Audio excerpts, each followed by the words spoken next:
B-Jump Sunset World. Sushi, Sumo, Tokushima.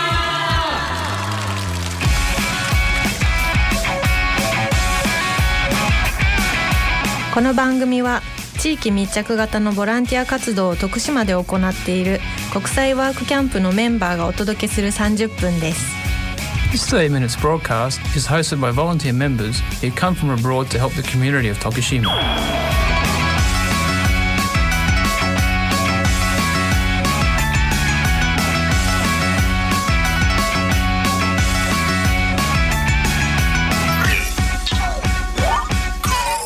Hello, good evening everyone. We're your hosts for this evening. Hi, I'm Jimena from Costa Rica. And I'm Yassir from Morocco. This radio program, Sushi, Sumo, Tokushima, is live on FM B-FM. This 30 minutes broadcast is hosted by volunteer members who come from abroad to help the community of Tokushima.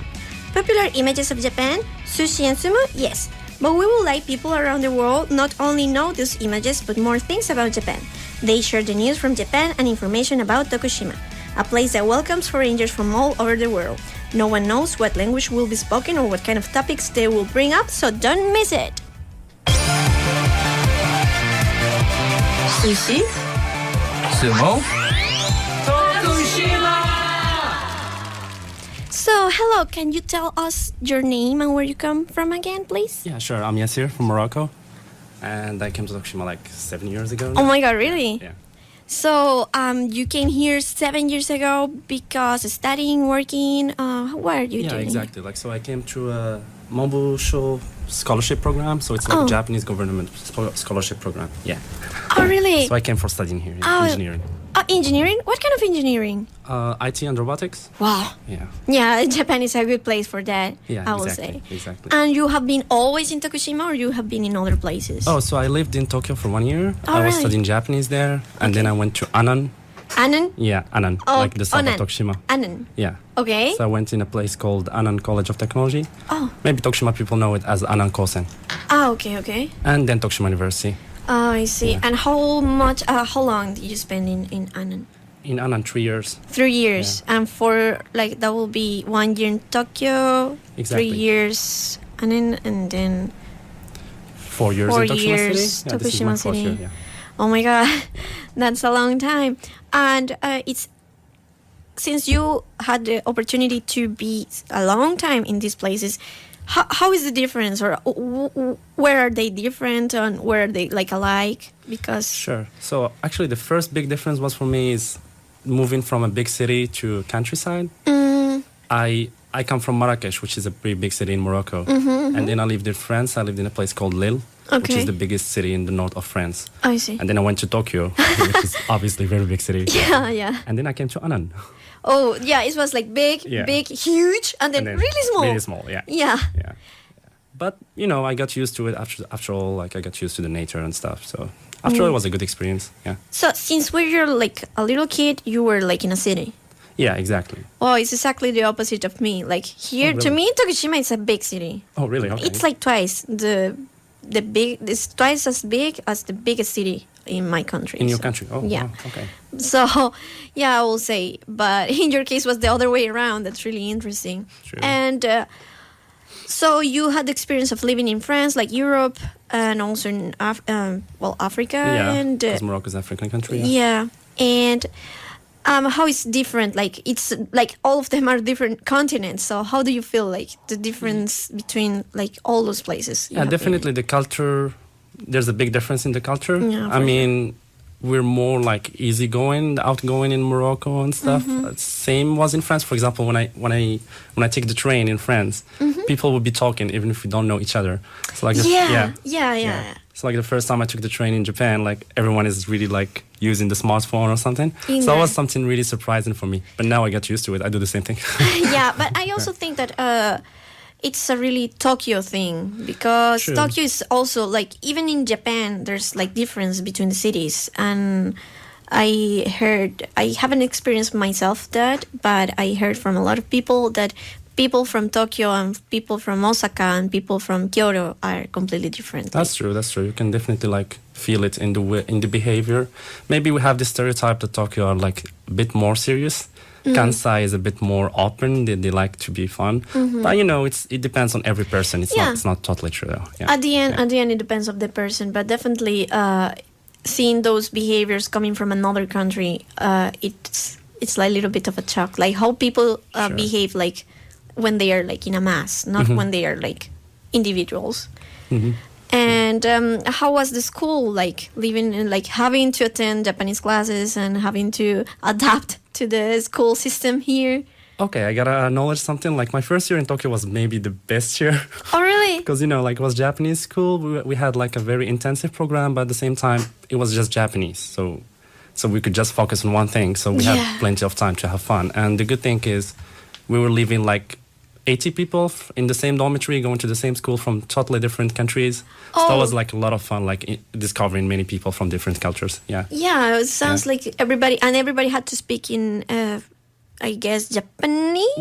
Obviously we were speaking English at the beginning because when we came, like even konnichiwa, we don't know what's the meaning of it. So yeah, but literally we start trying to practice Japanese with each other. Yeah. Yeah, that's so cool. That's so cool. And like everybody was so different, but all of them have the situation of being in another country. So even if your culture is from, I don't know, Europe and other person is like from Latin America or America, they are stuck, like in the same situation. Exactly, that's true. True. So that's actually because we went through the same experience. It really shaped our relationship, and even like 8 years now, we still have really good relationship. I mean, we can't meet for years, but when we meet, it feels like just yesterday. It's gonna be like you meet yesterday or something like that. Yeah, I definitely know that feeling, and it's so good, like having so much international people around you, and at the end of the day, they become part of your life, wherever you are. That's true. So, yeah, that's something that we would like to share with people from Tokushima, like international people coming here and trying to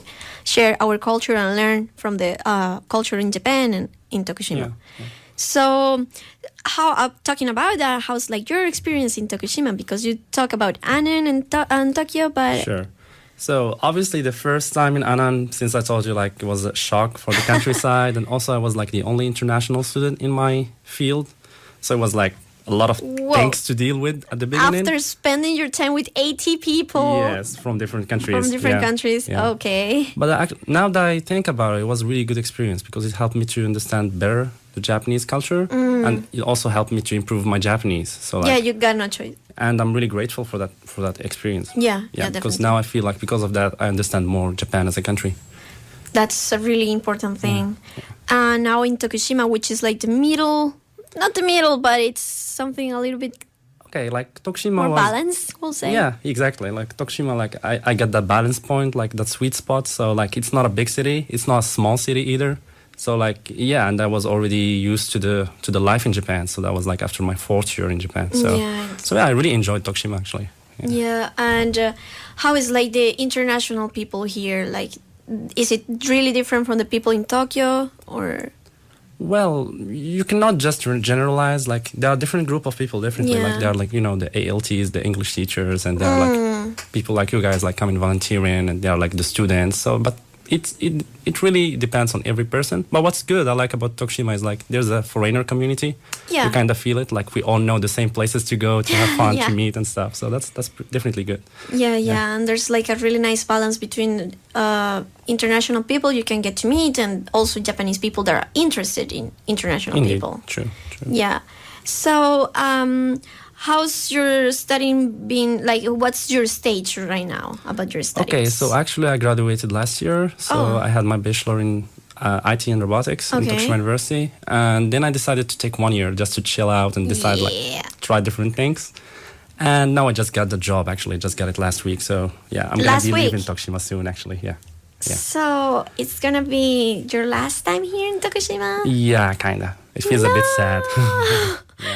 Yeah, well, then it's a good opportunity to have you here in the program then. Yeah, thank you for giving me this opportunity. No, of course, and if there's somebody or something you want to say hi, I think this is a nice place to do it. Well, I'm really grateful for Tokushima. It really feels like my second home. Like, I mean, after Marrakesh, this is the only place where I spent like more years, like 8 years. So and I came here pretty young, so like I had a lot of good memories here. And I just say thank you for everyone who made my life easier and agreeable here. Yeah. I think they're all grateful, and they all say like, no problem.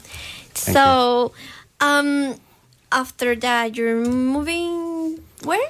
So I'm moving to Tokyo. I'm going back to You're Tokyo. going back to the big city. Exactly. Yeah, going to your roots. Yeah. Oh my God. So, how you feeling?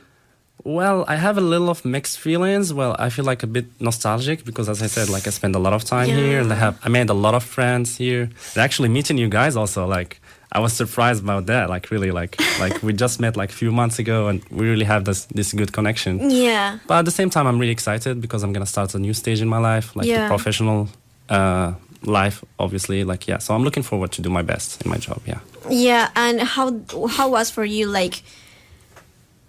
As a foreigner, as a international person, going to a Japanese job interview, like how challenging was that? What were your expectations? Oh yeah, well actually because the fact I can speak Japanese to a good level, I wasn't really nervous about that. But still, you gotta be careful with the manners. Like there are some specific ways to speak, some specific expressions to say. Like it could be sometimes it could be tricky, but generally if you're friendly and just smiling, the interviewer will be doing the same thing. So like it went better than I was expecting. It went better than you were expecting. Yeah, because to be honest, in my mind, it sounds like a really hard thing to do. Yeah, it is. But like the good thing is just to be yourself. Just be yourself and try to show yourself like your true personality, and you get it. That's it. That's my best advice. Yeah. Okay, that's perfect. That's perfect. So for every international people trying to look for a job here in Japan, first thing is like get a really good Japanese. That's basic, and second, try to be yourself. Exactly. That's a really, really nice advice, and I think everybody in Tokushima is really thankful for all the time you've been here. So now we would like to play one song, and after that we're gonna talk about your experiences as a DJ, Sure, right? Sure. Looking forward to it. Yeah, sounds awesome. Okay. Sushi, Sumo, Tokushima. Welcome back, everybody. We're here with Yasir, and now we're gonna talk about his experience as a DJ. Sure. So tell me how everything started. Okay, well, how shall I start? Well, when I came to Annan at the beginning, obviously it was like a countryside, and I lived in a dormitory, and it was pretty like strict. So we had to spend most of the time in our rooms. Oh, I had no idea. Yeah. So I was trying to find something to do, and that's how I tried to practice dancing. Oh, first was dancing. Yeah, it was dancing. Okay. Yeah. So then I was like trying to dance in my room, and then I got good at it. Then I just started participating in different showcases and with the school club performances and stuff. Okay. But I reached a point that, like for me, in my personality, I always enjoyed the progress. Yeah. So I was like already 20, 21 by the time. So I didn't start dancing, obviously, since I was a kid. So my body is not that flexible. So I knew that I can't reach any better level than what I am. You know when was your breaking point? Yeah, was? that was my maximum. So I was like, let's shift to DJing. Yeah, I guess you were like getting really used to music and choosing choosing your music for your performances and so on. Yeah, indeed. Like obviously I'm passionate about music, and so it comes through dancing at the beginning. And then the funny thing, how I started DJing, it was just a coincidence at the beginning. So like I went to a bar, and the host like asked me they need a DJ for the New Year party. What? And at the time I was always wearing like headphones and listening to music, so they were like, oh, you're a DJ, why don't you do it? I was like, yeah, I am DJ.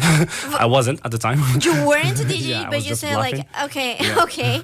Yeah. And they assumed you were a DJ just because you were wearing headset? Because I'm the music guy in my community, kind of. Like they see me dancing, they see me wearing headphones, so maybe you're a DJ. So okay, they just guessed. Yes. And they failed, but you just took the play. Yeah, well, the party was a success though. Like I had like 2 weeks to practice that. What? So I just like tried to learn the basics, and I just used the software, and like I was like mixing, and people were really enjoying it. It was a really good party. Oh my god. Yeah, so I was like, oh, I think I like this. So I understand. That's how it started. Oh, yeah. And what a New Year party? Yeah, it was a New Year party. So it means it was a big thing, like at that point. Yes, it is actually. Yeah, it was. It was like there were many people showing up actually. Yeah. It was pretty good. Yeah. Okay. And how was the first time? Like, you had no idea what to expect, or? Oh no, actually, I was really excited about it. Like, like. You really wanted to do it.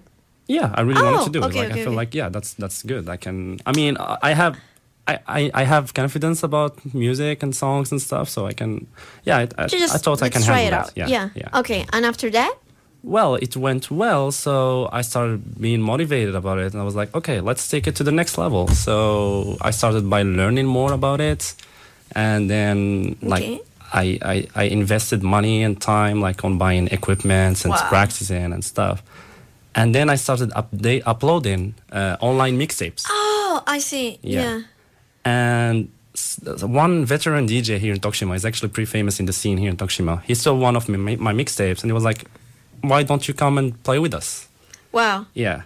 So I came. I thought I'm going to just be playing straightforward. But he was like, no. You're going to spend some time practicing and getting the basics. Oh, so yeah. He was like really serious about it. Yeah. Oh, I see. So he told me, he was like, yeah, I saw your taste there. Like you have a really good taste, but you still have to master your skills. So. Yeah, the technical part, I guess. Yeah, exactly. So I used to finish school and go around midnight and like I'll meet him in the club and he'll just put some papers. So yeah, this is difficult to explain. So when you're DJing, you have some visuals. So those visuals kind of like help you to mix understand. Easily. Okay. But people in the past did it by their ears, so they just rely on their ears. Oh my god, okay. So he taught me the kind of old school techniques. Okay. So hiding all the visuals and you have to do it. Oh. Yeah. And he would just leave me for hours and just me trying to practicing figure two out songs, trying to mix them well. Correctly. Yeah. Oh my god. Okay. And sometimes I wouldn't even feel time. I'll go there by midnight, and when I realize it's 7 in the morning or 8 in the morning, I'll be just doing this for like 8 hours. Oh my god, just realizing. trying to figure out how to do it properly. Yeah. It sounds like a kung fu training. Kinda. But for DJing. But it was worth it. It was worth it. Well, I mean, except that my girlfriend once was very mad at me and just showing up in the middle of the club, like, what are you doing? Like, are you still practicing and stuff? And why are you not sleeping like everybody else? Yeah. But, like, she was supportive too. So yeah, it was a good thing after all. Yeah. Okay, so you got these teachers sort of that show you the way. The way. Yeah. Okay. He was kind of my mentor, and I also had the connection with him. Like we like the same types of taste. We have the same taste of music, and and after that, when I mastered my skills, I became like a DJ resident and that actually one of the biggest clubs in Shikoku. So I did that for 1 year, playing the weekends. So there was where you actually settled down, like your style and what you like, and not really. So as I told you, I always want to try to reach the next step. So the next step was for me to get paid for my gigs, because at the beginning you do it for free, obviously. Yeah, of course. And then I reached that. Then I started doing my own events. And that's when I really enjoyed, because when I started doing my own events, like many people showed up, and I could also I took some of the benefits and just give donations with collaborations with other friends, and give donations to charity. So it was like a really big thing. Like a lot of people will show up, and you will have enough resources to do other things. Yeah. Oh. But actually, it's not. It sounds easy now, but at that time, I had to learn graphic designing, learn how to promote my events, learn how to negotiate with clubs owners, and try to invite many DJs and artists. But artists also? Yes, sometimes I would invite painters. What? Yeah. So it was not just DJing, it was like a whole event, cultural event maybe? Actually my goal was to create a new scene in Tokushima. I'm not a commercial songs guy, so I wanted to create a new special scene in Tokushima. So I had a concept, and I tried to work my way through it. So you did that by inviting other people that make something different than music, painters. Yeah. So it was all I had an image of I usually think of a concept of the event. So for example, I did something called for Movember. It was a mustache party. So we all dressed with mustache and hats and stuff like that. And you should dress a bit fancy. And then I brought a painter who was also painting something on that theme. And and we would play music appropriate to that kind of concept. That sounds like super cool. Like you didn't just, it was just not the music, it was like the concept. And I think people from Tokushima really enjoyed those events because I don't know if that's a thing right now, but... Well, I hope they did. And that's the thing about DJing. It's not only about music. It's about, like, for me at least, it's about connecting with other people. Sometimes we'll be in the same feeling, like, and you feel like you're controlling those feelings, but at the same time you're part of it. Yeah. So it's a bit like that. That's what really charming for me about DJing. Oh my god. Yeah, it sounds like those events were like really, really nice things. And you also learn a lot of different things like graphic design and like negotiating, things that you probably wouldn't learn if you choose something different as a hobby. That's true. If it wasn't for that motivation, I wouldn't go through that. And the good thing is, thanks to that, I got invited to Tokyo also. So I went playing in Tokyo, and that's when I really was confident that, okay, I can do this. You can definitely do this. Yeah. Can you talk a little bit more about your what happened in Tokyo? Well, like when I started doing those events and stuff, my name got a bit recognized more, and with some connections, I just got invited in Tokyo, and it was the first time playing for like 200 people just in front of me. I couldn't even see the end of the floor. Oh. And guess what? They were dancing to my underground kind of style, and they were like really following that. It was a really good experience. I really enjoyed it. Yeah. I guess that's like a really, really, really nice thing to feel. It was a good feeling. Yeah. So now that you're like starting your new stage in your life as like working and everything, do you think you can keep doing DJing, or do you actually that's the goal. Like, I'm gonna focus on my professional life, but at the same time Tokyo has more opportunities, so I'll just try definitely has more opportunities.